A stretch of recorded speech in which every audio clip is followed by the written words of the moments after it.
समाधान समाधान समाधान। नमस्कार, आदाब, सत श्री अकाल मित्रों, स्वागत है आप सभी का समाधान कार्यक्रम में।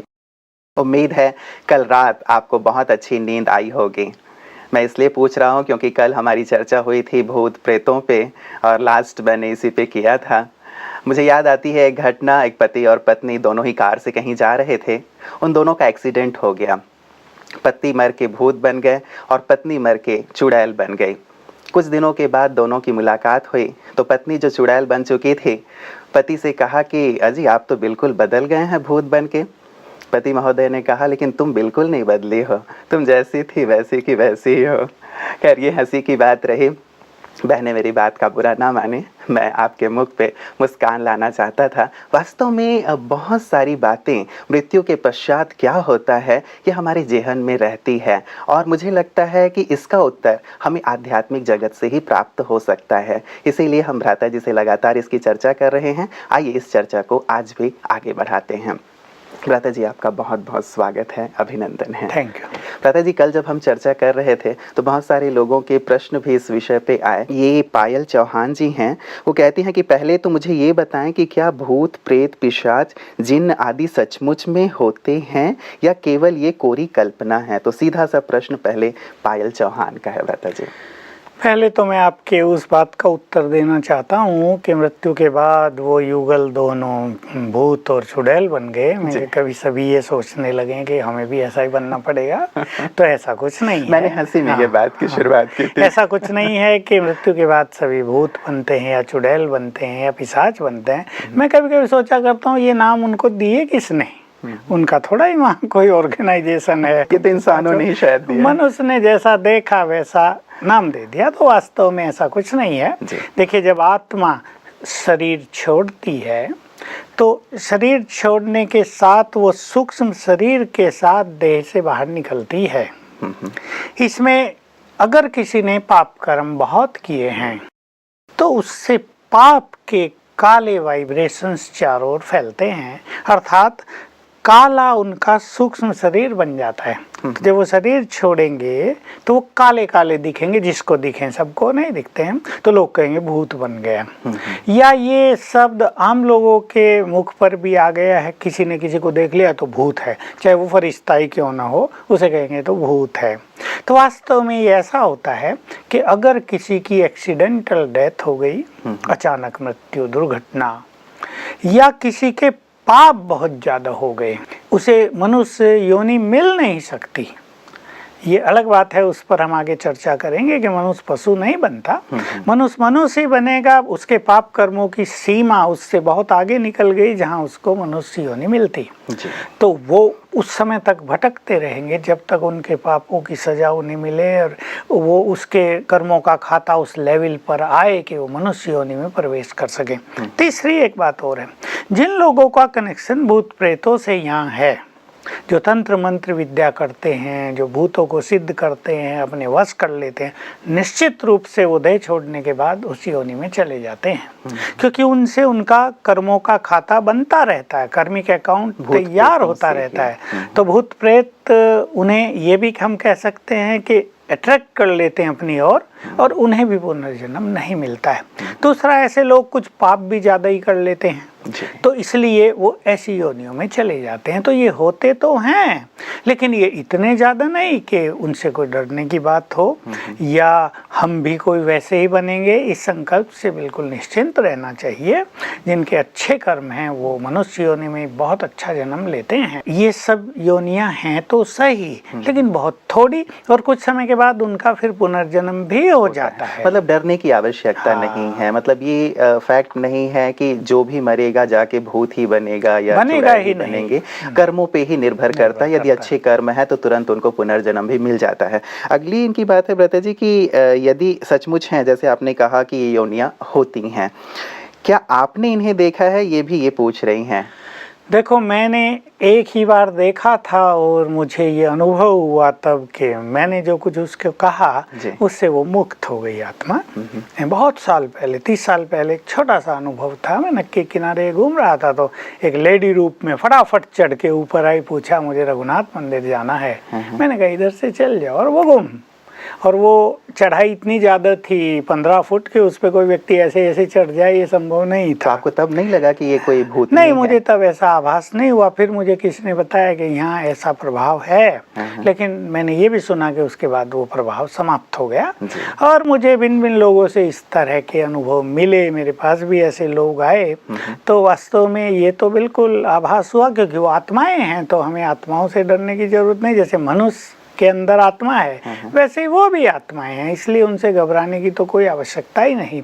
और जब हम अपने चारों ओर एक पावरफुल ऑरा क्रिएट कर लेते हैं, प्रभा मंडल, तो ये आत्माएं हमसे बहुत भयभीत होती हैं। और हमें ये भी जानना चाहिए कि इन आत्माओं की मुक्ति का आधार भी हम ही हैं।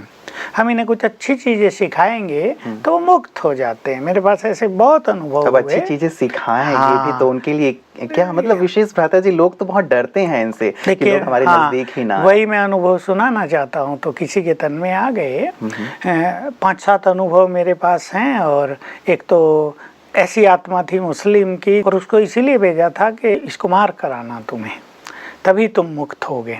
तो मैंने उससे बात की, उसके तन में आया हुआ था, बहुत गर्मा गर्म एकदम, सभी भाग गए, 2-3 ही रह गए मेरे पास। मैंने उसको प्यार से दृष्टि दी, बहुत प्यार से कहा तुम तो बहुत अच्छी आत्मा हो। बस विद इन नो टाइम वो नॉर्मल हुआ। और फिर मैंने उसे कहा अल्लाह के पास भेज दे तो मैं कहा भेज दो तो बड़ा अच्छा है, मैं बहुत दुखी हूँ। फिर वो बोलने लगा मैं बहुत भटक रहा हूँ। फिर कहा कि मुझे इस देह में बांध दिया गया है, मैं निकल नहीं सकता। उसने निकलने की कोशिश भी की, हमने देखा। तो मैंने क्या किया, ऐसे केसेस में उनसे बहुत प्यार से कहलवाया तुम कहो मेरा बाबा। बाबा माना भगवान, परम पिता, जो हमारा बाप है।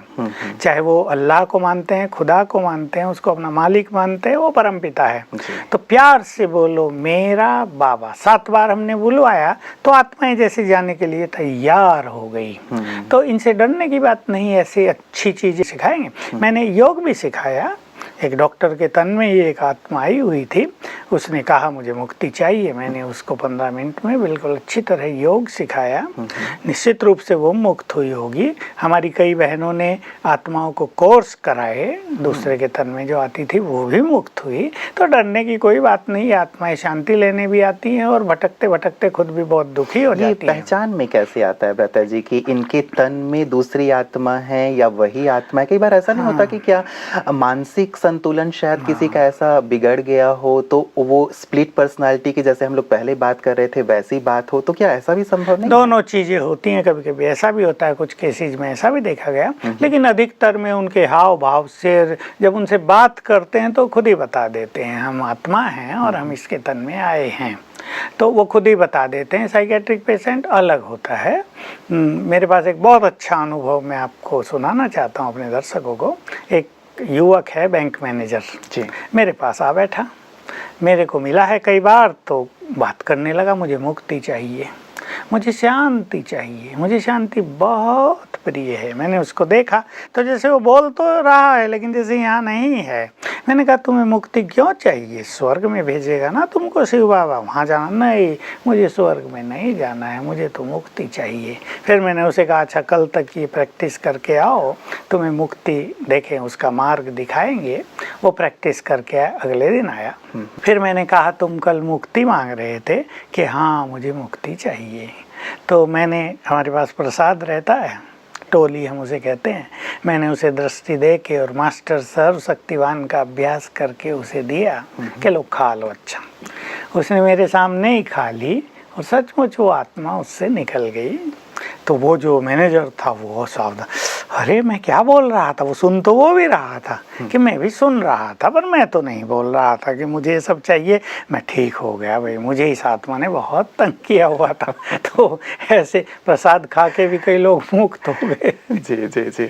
तो भ्राता जी क्या क्या समझे इस चीज़ से? बहुत सारे लोग हैं जो ऐसे शायद पीड़ित होते हैं इस प्रकार की घटनाओं से, कई आत्माओं से बहुत प्रभावित होते हैं, तो क्या कहा जाए उन्हें? राजयोग सीखें, राजयोग में मास्टर सर्वशक्तिवान का बहुत अच्छा अभ्यास करें, उनका कनेक्शन सर्वशक्तिवान से हो जाएगा तो स्वतः ही वो मुक्त हो जाएंगे। और नहीं तो उन्हें मेरा बाबा थोड़ा सा समझा के 7 बार बुलवाएं और उन्हें कन्विंस करें कि तुम भटक क्यों रहे हो, अभी जाओ पुनर्जन्म लो, तुम्हें मुक्ति मिलेगी। लेकिन जिनके तन में ऐसी आत्माएं हों वो तो भ्राता जी बिल्कुल नहीं, वो परवश उनको हो नहीं जाते करना है, ये दूसरों को करना है। हाँ, तो वो करके इस प्रकार से मदद फिर कर उसको सकते हैं। राजयोग बाद में सिखा दें और उसको मास्टर सर्व शक्तिवान का अभ्यास सिखा दें, इतना तो खुद कर लेते हैं तो मुक्त हो जाएंगे। बिल्कुल भ्राता जी, इसी प्रकार का हमारे पास एक जो दूसरा प्रश्न आया है वो ये है, ये कहते हैं कि क्या हर एक, शायद आपने इसका उत्तर दे दिया कि क्या हर एक मरने के बाद भूत और चुड़ैल ही बनते हैं? ये नासिक से हमारे पास उज्जवल वर्मा जी का प्रश्न आया था। ये बिल्कुल ठीक बात है, सत्य कि नहीं, ऐसा कुछ नहीं है। मनुष्य आत्मा लगभग सभी 99% पुनर्जन्म मनुष्य योनि में ही लेती हैं। कोई कोई जिसकी मैंने चर्चा की वही ऐसी योनियों को प्राप्त करते हैं। भ्राता जी, प्रशांत जी हैं, ये कहते हैं कि भूतों से हमें डर क्यों लगता है? क्या उनसे सचमुच डरने की आवश्यकता है? एक निश्चित रूप से मुझे लगता है भ्राता जी 99% लोग ऐसे होंगे जो डरते जरूर हैं। डरते हैं, और रात को अगर उन्हें पेड़ की छाया भी दिख रही हो उसे भी वो भूत ही समझ लेते हैं। तो भूतों का भय इतना ज़्यादा फैला दिया है समाज में लोगों ने कि मनुष्य न चाहते भी कुछ भी देख के कि भूत आ गया, भूत आ गया, उसको स्वप्न भी आ रहा हो तो ऐसा सोच लेता है। वास्तव में इससे डरने की बात नहीं है, क्योंकि वो भी आत्माएं हैं और मनुष्य आत्माएं हैं। उनका भयानक रूप तो उनके विचारों के या उनके कर्मों के कारण दिखाई देता है। वास्तव में सब आत्माएं होती हैं, और अगर किसी को इनसे डर भी लगता हो तो वो ये अभ्यास करे, मैं सर्वशक्तिवान की संतान हूँ, मास्टर सर्वशक्तिवान हूँ। सोने से पहले 21 बार कर लें, उठते 21 बार कर लें, और कभी डर लगने लगे तब कर लें, तो बस ये ठीक हो जाएगा। बिल्कुल। कईयों को ऐसा लगता है भ्राता जी कि शायद हमारे घर में किसी सदस्य के ऊपर इस प्रकार की कोई हवा है, इस प्रकार का कोई प्रभाव है, तो घर वाले किस प्रकार का अभ्यास कर सकते हैं? वो भी मास्टर सर्वशक्तिवान का अभ्यास करें, और कोई भी अगर एक ने भी उनमें से राजयोग सीखा है तो अपने घर में बैठकर 2-3 बार 15-15 मिनट अच्छा योग अभ्यास करें, ये सब समाप्त हो जाएगा। बिल्कुल।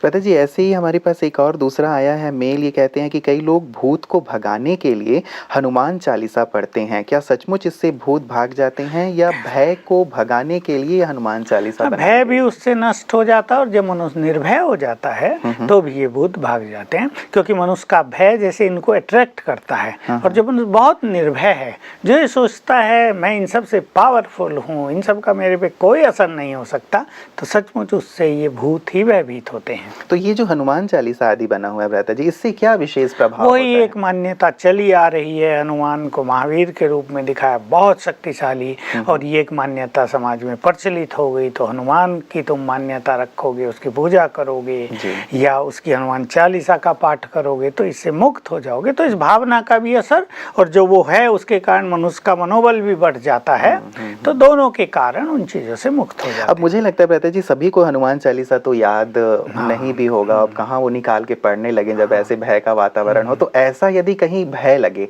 मान लीजिए मैं कब्रिस्तान से गुजर रहा हूँ, या बहुत अंधेरी रात है, मैं अकेला हूँ, या कमरे में भी मुझे अकेले सोना है, मैं क्या करूँ जो मेरे मन से इस प्रकार का यदि भय हो तो दूर हो जाए? मैंने बता दिया इसका उत्तर। मान लो शमशान से भी गुजरना पड़ रहा है, उसके पास से गुजरना पड़ रहा है, मैं मास्टर सर्वशक्तिवान हूँ, ये अभ्यास करते करते गुजरेंगे तो कुछ भी नहीं होगा। मैं इस पर एक छोटी सी कहानी सुनाऊं। तो ऐसे लड़के लोग वो कर रहे थे, भूत वूत ये कुछ नहीं होता।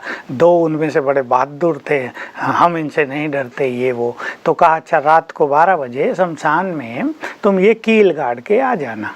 एक कील दे दी, हथौड़ी दे दी। वो कहा इसमें क्या है, हम गाड़ आते हैं। अब बेचारों को डर तो लग रहा था जो ऐसे होते हैं अंदर से डरते हैं। अब फटाफट गए और सोचा अभी कील डाल के भागेंगे, कील गाड़ के भागेंगे। तो कील जो गाड़ने लगे तो कुर्ते का ये भी उसमें आ गया कुर्ते के पल्ले से कील नीचे चली गई और भागने लगे तेज, और वो तो वहाँ फंस गए। तो हुआ भूत ने पकड़ लिया, भाई पकड़ लिया, शोर मचाने लगे। तो ऐसी बात होती है। ये भय से हमें मुक्त हो जाना चाहिए। ये आत्माएं बहुत कमजोर होती हैं, ये पावरफुल नहीं होती। पावरफुल तो हम हैं। हमारे पिताजी बचपन से ही हमें मजबूत करते थे कि जो मनुष्य जिंदा कुछ नहीं कर सका वो मर के क्या करेगा। निर्भय रहो बिल्कुल।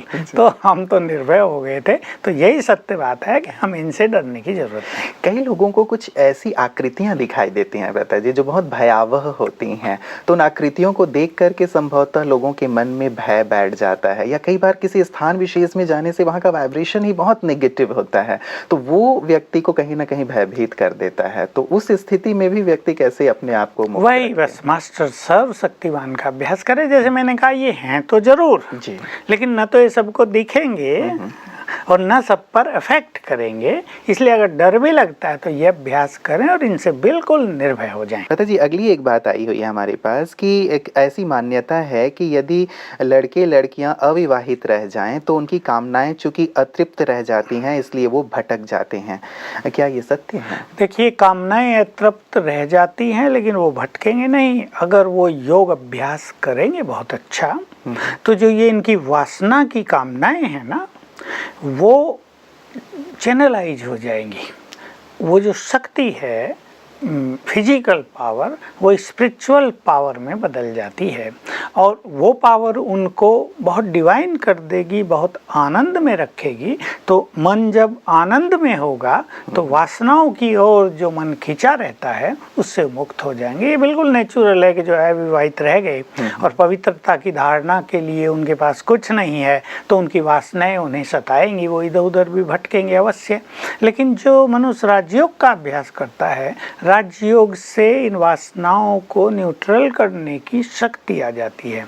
तो वासना है, काम वासना शुभ कामनाओं में बदल जाती है। ये फिजिकल आनंद स्पिरिचुअल आनंद में बदल जाता है और तब उनको भटकना नहीं पड़ता। कहा जाता है कि अंतिम स्थिति अच्छी हो तो फिर हमारी गति बहुत अच्छी होती है, तो अंतिम स्थिति अच्छी कैसे हो, ये भी एक प्रश्न है। रामचरितमानस में तुलसीदास ने भी कहा है कि बहुत कुछ किया लेकिन अंत में राम को स्मरण नहीं कर पाए जी। ऐसा बहुतों की, हमारे जो ऋषि हुए या ग्रंथों के रचयिता हुए, उन्होंने भी ये बात कही है कि अंत में भगवान की याद ही आए। और हम भी ये कहते हैं, शिव बाबा ने भी यही आदेश दिया कि तुम राजयोग का ऐसा अभ्यास करो कि अंत में तुम्हें एक के सिवाय कुछ भी याद ना आए। क्या क्या मनुष्य को याद आता है? लौकिक संबंधी याद आते हैं, उसने कुछ पाप कर्म किए वो याद आते हैं, किसी ने उसको धोखा दिया है वो याद आते हैं, और उससे कुछ ऐसी घटनाएं जीवन में घटी हैं जो उसके सबकॉन्शियस माइंड में छपी हुई हैं, तो वो मृत्यु के समय याद आने लगेंगे। क्योंकि मृत्यु के समय क्या होता है, सबकॉन्शियस माइंड एक्टिव हो जाता है, वो मन बिल्कुल शांति की तरफ बढ़ेगा और सबकॉन्शियस माइंड एक्टिव होगा तो सबकॉन्शियस माइंड उसे बेचैन कर देगा। तब जो मेमोरी उसके सबकॉन्शियस माइंड में छप गई हैं वो सब जागृत हो जाएंगी। दूसरी चीज, किसी को अंत में वासनाएं याद आएंगी, किसी की किसी और चीज में आसक्ति रही है, मान लो उसे एक ज्वेलरी लेनी थी बहुत अच्छी और वो नहीं ले पाई, तो उसकी ओर उसका मन खिंचता चला जाएगा। वो हटाना भी चाहेंगी उसको, लेकिन वो बार बार उसके मानस पटल पर उभरती रहेंगी। किसी बच्चे में बहुत मोह है तो वो बार बार सामने आने लगेगा, इमोशनल हो जाएगा मनुष्य। तो बिल्कुल सीधा सा सिद्धांत है, लंबा काल जिस चीज में मनुष्य ने व्यतीत किया है, मोह में किया है, काम वासना में किया है, इच्छाओं के पीछे किया है, पाप कर्म करते हुए किया है, अंत में वो सब सामने आ खड़े होते हैं, वो याद आने लगते हैं। अंतिम स्थिति हमारी अच्छी हो, यानी मन बिल्कुल पीसफुल हो, हमारे मन में एक अद्भुत सी शांति समाई हुई हो, हमारे मन से और बुद्धि से ये आवाज़ निकल रही हो कि मैंने अपने जीवन में बहुत अच्छे अच्छे कार्य कर लिए, सबको सुख दिया, कोई पाप कर्म नहीं किया, मैंने सबका उपकार किया, तो मन एकदम एक सुंदर स्थिति में रहेगा। और फिर लंबा काल राजयोग का अभ्यास हुआ हो और कहीं बुद्धि न भटकी हो तो अंत में भी योग युक्त हो जाएंगे। वो होगी सर्वश्रेष्ठ गति, वो होगी इच्छा से मृत्यु, इच्छा मृत्यु जिसे कहा, जो भीष्म के लिए कहावत है। इच्छा यानी बस हम सोचेंगे, मैं आत्मा शिव बाबा से बात करेंगे, आपके पास आती हूँ, और जैसे देह छोड़कर हम उड़कर उसके पास चले जाएंगे। कोई भी बंधन हमको बांध नहीं रहा होगा, लेकिन मोह बहुत ज़्यादा रहा होगा तो मोह की जंजीरें, या पाप बहुत किए होंगे तो पाप की जंजीरें हमें जाने नहीं देंगी, तो जाने में बहुत कष्ट होगा। इसलिए मृत्यु से सभी भयभीत हैं, क्योंकि मृत्यु के समय बहुत आत्माओं को अत्यधिक कष्ट होता है। इसलिए अंतिम स्थिति अच्छी बनाने का बहुत महत्व है कि हमारा चित्त बिल्कुल शांत हो जाए, चारों ओर से हम डिटैच हो गए हों और एक की याद में हम मग्न हो गए हों। बस हमें कुछ नहीं, न बच्चे याद आ रहे हों, न पत्नी, न पति, कुछ नहीं, केवल एक।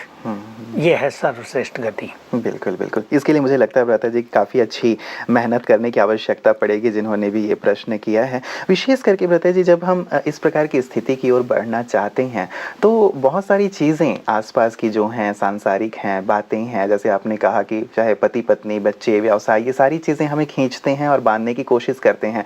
कैसे व्यक्ति अपनी दिनचर्या को अभी से रखे ताकि अंत में, क्योंकि वो कहते हैं कि लंबे काल का अभ्यास ही हमें इस स्थिति तक पहुँचा सकता है, अभी से क्या अभ्यास करना चाहिए? ये अभ्यास सबको करना ही चाहिए, क्योंकि अंत मनुष्य का कहावत है, अंत सुहेला हो, अंत बहुत सुंदर हो। नहीं तो प्राय बहुतों को देखा जाता है अंत में 4-4, 5-5 साल हॉस्पिटलों में पड़े हैं, दुर्गति जैसी हो रही है, अति कष्ट हो रहे हैं, करा रहे हैं, तब कोई साथ नहीं देता। तब उसे अंदर में भी ये आभास होता है कि जिनके कारण मैंने पूरा जीवन लगा दिया वो तो मुझे कोई साथ नहीं दे रहे हैं, वो तो सब छोड़ गए, ये पीड़ा तो मुझे अकेला ही सहन करनी पड़ रही है।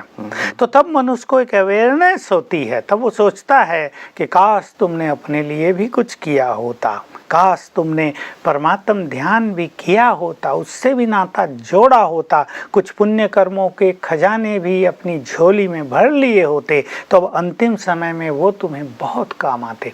तो ये परम आवश्यक है। लेकिन बात रही कि इसकी तैयारी, अगर किसी को 5 साल भी मिले, वैसे तो मनुष्य को पूरा जीवन ही बहुत अच्छा व्यतीत करना चाहिए, क्योंकि मृत्यु के समय हर चीज का इमेज सामने आ खड़ा होता है, एक विजन दिखने लगता है मनुष्य को। उसी को लोगों ने यमदूत कह दिया। वो इतने भयभीत करते हैं मनुष्य को।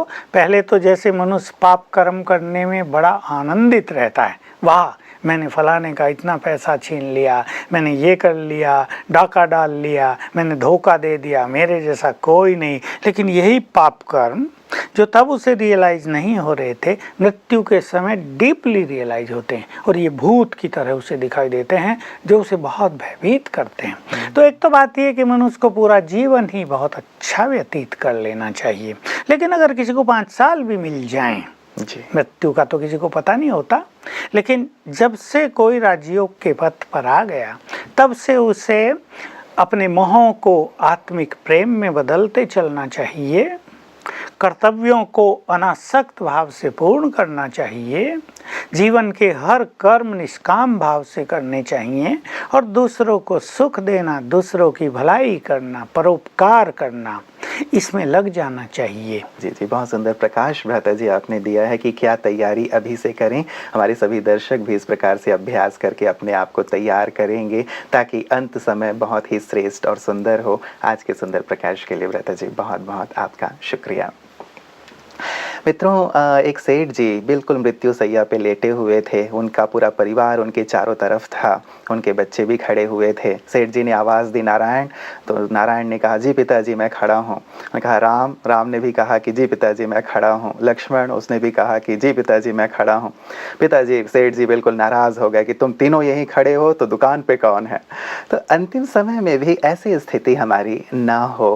वास्तव में परिवार, संसार, हम जिस प्रकार से संसार में जी रहे हैं, परिवार तो हमारे साथ रहेगा ही रहेगा, लेकिन हम अपने परलोक की भी तैयारी अवश्य करें। और उसकी तैयारी अंत में नहीं होती, वास्तव में प्रारंभ में ही हमें वो तैयारियां करनी होती है। थोड़ा थोड़ा समय यदि ईश्वर की याद में, राजयोग मेडिटेशन में लगाएं तो वो तैयारी हमारी सहज और सरल हो जाती है, क्योंकि जीवन का ये अंतिम सत्य है कि जो इस संसार में आया है उसे जाना तो अवश्य है। तो जिस प्रकार हम जीवन का आनंद लेते हैं, क्यों ना अंतिम समय का, अंतिम क्षण का, जिसे हम मृत्यु कहते हैं, जो अंतिम सत्य है, उसका भी संपूर्ण आनंद लेते हुए संसार को सहज रूप से विदाई लें संसार से। और वास्तव में भूत प्रेतों की भी जो चर्चा हो रही थी, तो हमें उनसे डरने की आवश्यकता बिल्कुल नहीं है। जैसे आज भ्राता जी ने कहा, उसके लिए भी कुछ सुंदर अभ्यास करके हम सहज रूप से उनसे मुक्त हो सकते हैं। आगे भी इस चर्चा को जारी रखेंगे, बने रहिएगा समाधान कार्यक्रम में हमारे साथ।